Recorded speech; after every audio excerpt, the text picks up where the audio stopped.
we, through this year, have really, I think, done quite a good job in terms of structuring ourselves as the private sector. And in doing so, we've been able to bring a voice to bear in the space right at the top at the National Command Council in terms of how tourism is seen and viewed within the ambit of the pandemic. So as SATSA, we are, I think, the one association that is incredibly democratically structured. We have vibrant chapter meetings. We have vibrant chapter committees all around the country. We have a particularly astute board. We have board subcommittees that get down to business and do good work. And in doing so, in terms of how we responded to the pandemic, bearing in mind that there is no manual in this, there's no guidebook that you open and says, this is how a tourism association should what to do when you're faced with a pandemic. We had to actually make everything up on the hoof. And I think that the way we've been able to come together collectively and the way that we've worked together as an association, and by that I mean all the members of the association, not the head office. I mean, we do a bit of the heavy lifting, we do the thought leadership, we've got to get the train going. But the way that people have really responded, I think, has been amazing. So we're one of the main associations that make up the Tourism Business Council. There are a number of individual corporates that also are part of that board. But within the TBCSA, we have 5 board subcommittees. So Sue's just going to put those up. The first 2 are very your standard audit and risk. And if you could just put those up. Can somebody just put those board committees up? Sue? It should be showing. Can you see those? No, I can't see anything on my screen. I just got the headline. Yeah, I did have some trouble with it previously, so you might want to just go out quickly and just open up a normal page. Sorry about that. Sure, no problem. Anyway, guys, so what I'm trying to give you a sense of is how we structured, within tourism. So we SATSA, big association, democratic, do all the stuff. We then feed our input up through to the Tourism Business Council. And what I'm trying to give you a sense of is how we structured at a TBCSA. And I'm going to do this in order to show you the structured way in which we have responded and indeed are continuing to respond to the pandemic issue. So we've got 5 board subcommittees. The first 2 are your normal ones, audit and risk, and I think there's HR, whatever. Then we've got 3 sort of policy strategy committees. One is on growth and transformation. And we have at a SATSA board level, a vibrant committee. We've renamed it the AID Committee, Access, Inclusivity and Diversity. And there is incredible good work being done there that we will feed back up into the TBCSA. I just wanted to say at the TBCSA level, we had a board strategy session 3 weeks ago, had the Minister of Tourism in for an hour, and a lot of the input was around transformation. So it's certainly a big focus area for her, the department moving forward. I think we're in a very good space in terms of our contribution to this very necessary issue. So it's not just that we are able to engage in a debate, because that's an academic thing. The fact is, SATSA, one of the things we do is we're doers, not talkers. We do first and talk later.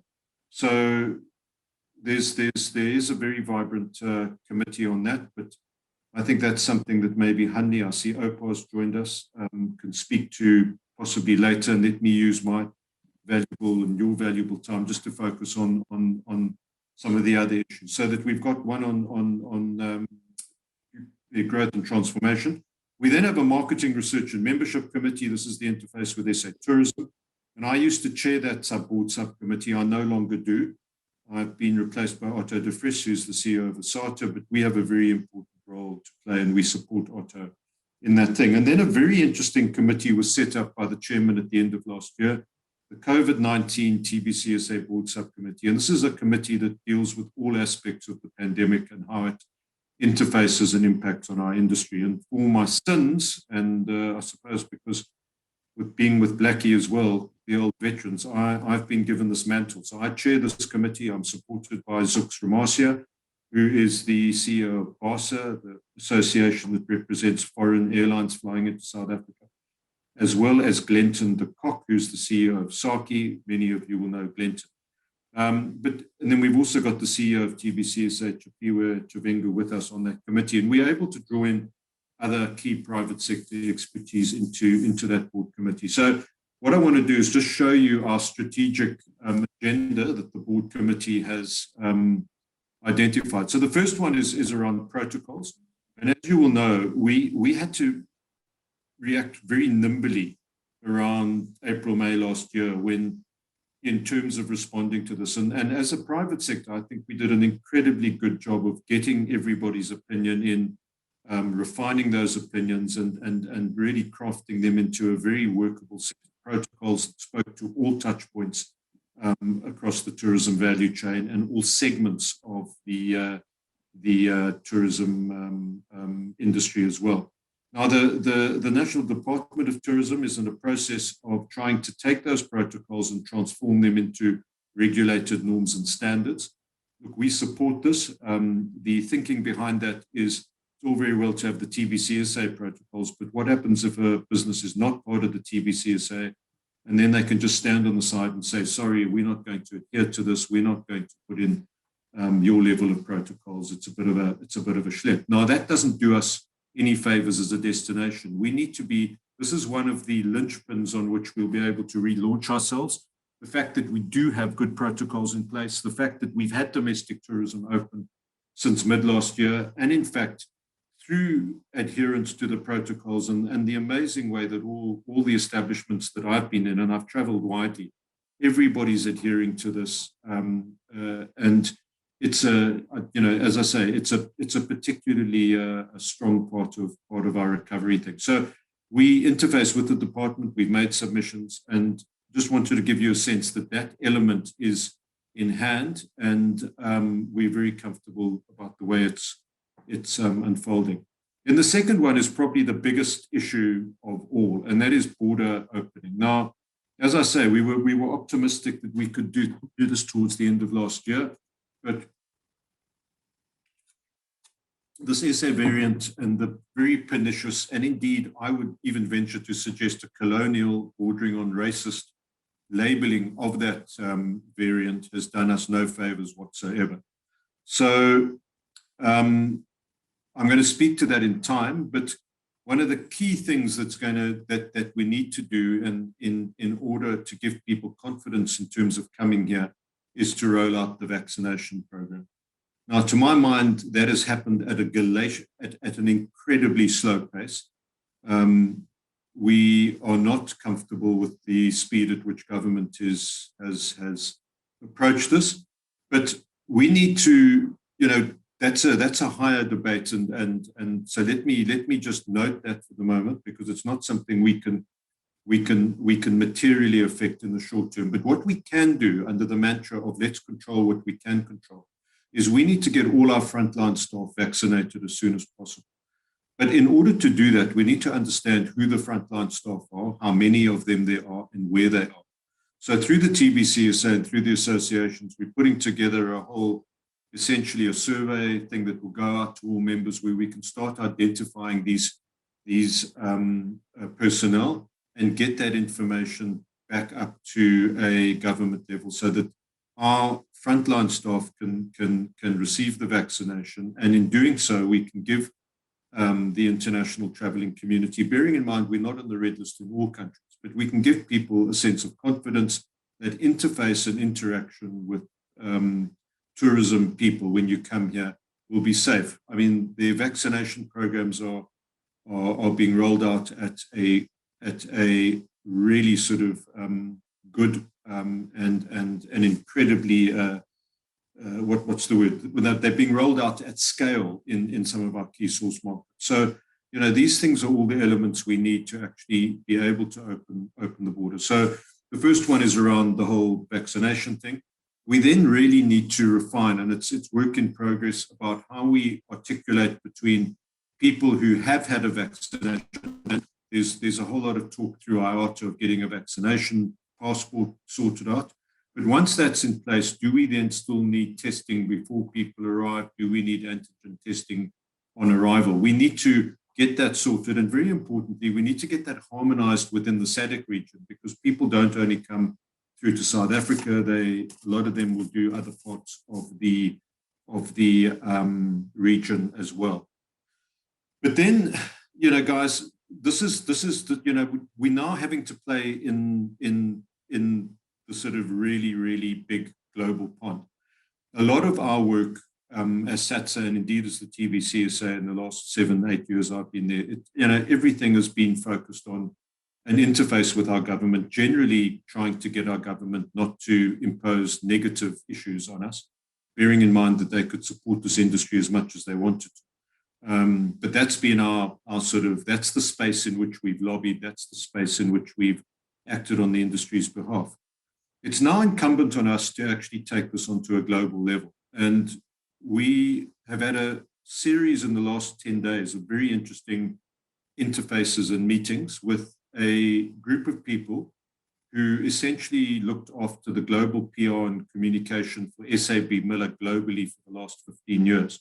So these are people who interact with governments at an international level around policies and everything else. They've got an acute sense of decision making. And where we are choosing to focus is in the UK. It's our biggest leisure source market. And we're on the red list in that country. So we are putting together a strategy, and the aim is, how do we get South Africa off the red list in the UK? Let me tell you, this is not going to be a quick win. There's always quick wins, and this is not a quick win. But if we don't start the process and we don't engage and bring an argument to bear, and bearing in mind, we have some very sound scientific arguments that speak to the fact that tourism to this country should be allowed and will not in any way result in spiking levels of the pandemic, either here or in the source markets on tourists' return. So we have a good case to be made. We need to make that case. So we are working together with this team who are particularly skilled, who understand how the decision-making process works in the UK. It's changed significantly in the last year under COVID. It shrunk to a small group of decision makers within the UK Parliament, and we need to start interacting and bringing an argument to bear that enables them to have a soft landing in terms of how they open up to South Africa. So at the moment, there's been a lot of hysteria, and I use the word hysteria because it is not rooted in scientific basis at all around the variant. There have been reactions around lockdowns and travel bans that in practice don't help the situation one iota.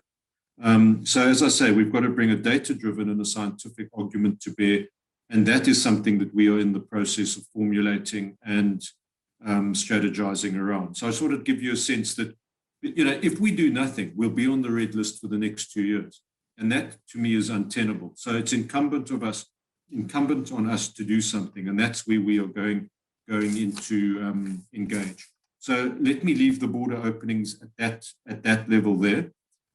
We then have communications, and that's obviously a key issue. Now, to my mind, there was an absolute deafening silence from government on how they responded to the labeling of the SA variant. But in many cases, I'm not surprised. We have Ed Brand SA. I've been in the tourism game for 23 years. I've never seen them do anything constructive or proactive at any particular juncture in our last 23 years. I mean, we look at some of the crises we've had to endure, the Ebola virus, the water crisis, and they're just missing in action. And they are absolutely mute and missing in action here as well. So what we do in SATSA is we note these things, but we don't get consumed about them. We don't wail and gnash and just get negative. Our mantra is, let's control what we can control. And within the private sector, we have an amazing PR and marketing thought leadership group of people. And what we've sought to do through our PR and communications arm, which is Natalia, Rosa, Sue, and Big Ambitions, they're contracted to SATSA. We've worked closely with them and people within our industry to develop an alternative narrative and a strong private sector narrative that can then be rippled out through all our companies. We can all sing off the same hymn sheet, and we can start turning negative stories around. And that we did incredibly well last year. We're also doing it here. So it's very difficult to go and do that counter narrative. I think that's a lobbying thing, as I mentioned before. We've got to go and speak to the UK government about it. But when we talk about a positive message, that's something we can get out. We can get frequently asked questions out to our trade partners and equip them with information that allows them to try and disarm this at their interface level within their various source markets. So that's something that we are certainly sort of working on, and it's a sort of a particularly I'm particularly grateful that we've got the sort of leadership of Natalia Rosa and people like Sue that help us in this regard. So one of the things, just on the communication things, let me sort of deal with it there. So we formulate a lot of the work. We do a lot of the technical work within SATSA, within some of these groupings that I've been able to sort of pull together, and that then gets fed up to the TBCSA. Our point person there has been Chipiwa Chivenga, the CEO. So he goes into bat on our behalf. He does that within the ambit of NEDLAC. So he works together with the business lobby within NEDLAC. They've struck a very solid alliance with Labour. And they both are, and I think you saw even in the announcement last night, a far more tempered approach from government than the initial heavy hand that we saw in terms of attempting to sort of deal with the pandemic. And we've been able to actually bring, I think, a far more nuanced argument to bear. We've also been able to harness good science. So one of our allies that we've interacted with is Professor Alex van den Heever, my old economic honors classmate from UCT back in the Rinderpest days. And Alex he's a voice of reason. He's the top health economist in the country. And he was able to point out very cogently that if you look at what happened in December, we had a spike. They brought in remedial regulations to deal with that. But within that, hospitality and restaurants were not shut down. And the pandemic levels dropped off dramatically. And there's a very key lesson there that tourism and what we do does not drive this pandemic. It is driven by super spreading events, and we know where those happen, but they do not happen within the ambit of tourism. And it's also one of the key legs we're going to take into that sort of UK discussion. But so Chipiwa is able to work with the business community. They then interface with Nat Joints, which is essentially the Director General at department level. There's a good debate happening there now where we can discuss stuff, we can question stuff, and then that gets fed into the National COVID Command Council, the NCCC, who then advise cabinet. So that's the way the thing works. And I mean, over the year, I think we've done a good job, and I think Chipiwa has done an exemplary job in batting for us at that level. So moving on then to government support, one of the key issues there was UIF and TERS. And we've been, there's Chiefs Run Point there, but as SATSA, we've been able and really helped so many members to put in applications to get money out, and are working constantly as the appeal process goes and as this new sort of wave of TERS payments is being entertained to help people in that regard so that people can get money. And it's just nice. We've been on the road going around the country. We're up in Mpumalanga last week, and it was like the two people in the room, basically said that they'd got their TERS payments the day before. So important work to be done there. We need to look at alternative ways, guys, that we can approach government for support, bearing in mind government doesn't have any money. So going and putting our hands out and saying, give us money is not going to cut it. We need to come up with more innovative solutions, tax breaks, things like that. So that's something we're also working on. And then the last one is the legacy issues. I'm not going to dwell too much on that, but we've got the dreaded NPTR issue. We are moving at pace on that. We are speaking now. I mean, it's just got to a total impasse. So we're in the process of preparing a legal challenge in that regard, because it's the only way we're going to move forward. But we are making some progress on visa issues so that when things open up, we'll have a far more a far less onerous visa regime, which will help us no end. And then one of the key issues we're dealing with there is the VAT and the inbound story and how VAT is applied. We've got a meeting coming up with SARS in that regard. It's been a long and arduous process to try and get that side of things opened up. And then just finally from my side, and Honey, I'm not sure if you want me to go into this, but I just want to thank all the SATSA members who've hung in. It's been a hell of a year. And guys, we need to just fussbait and hang in a bit more. We bat on your behalf. We have cut SATSA to the absolute bone. We're a skeleton of what we once were, but we're an incredible able skeleton. So we have retrenched people. We have taken massive salary sacrifice cuts. We have cut costs like you cannot believe. We managed to save R1 million last year, which we kicked into this year. 85% of our members paid us last year, which is a staggering amount and a really good endorsement of the value they see in the association. We lost 170 members, but every year we have a normal natural attrition. So it was slightly more than normal. But the amazing thing is we gained 92 new members last year, which is a phenomenal achievement. But as an organization, we are one, guys. You know, it's not us at head office and you. We are together SATSA. And it's important that this association is able to continue to operate through this period, because I think there is vital work to be done. There's vital interface work to be done with governments here, and as I pointed out, in terms of getting ourselves opened up internationally. So I urge you all to continue to support the association. I know it's difficult when income has dwindled, but we don't need it all now. There are payment plans afoot. Our consultants are in the process of speaking to every single SATSA member. The conversation is really an empathetic one to understand exactly where you are and, you know, the sort of level of you know, where your businesses are, but really to work with you to try and maintain your SATSA membership, which will enable us to continue going. We also look at pulling rabbits out of hats that don't exist. And in the middle of this pandemic, about a month or two ago, we managed to negotiate a deal, which we've just concluded, a sponsorship deal with Toyota South Africa.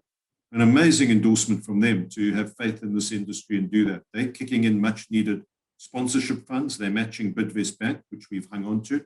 So that gives us some money that allows us to continue forward, but also some good benefits for you as members.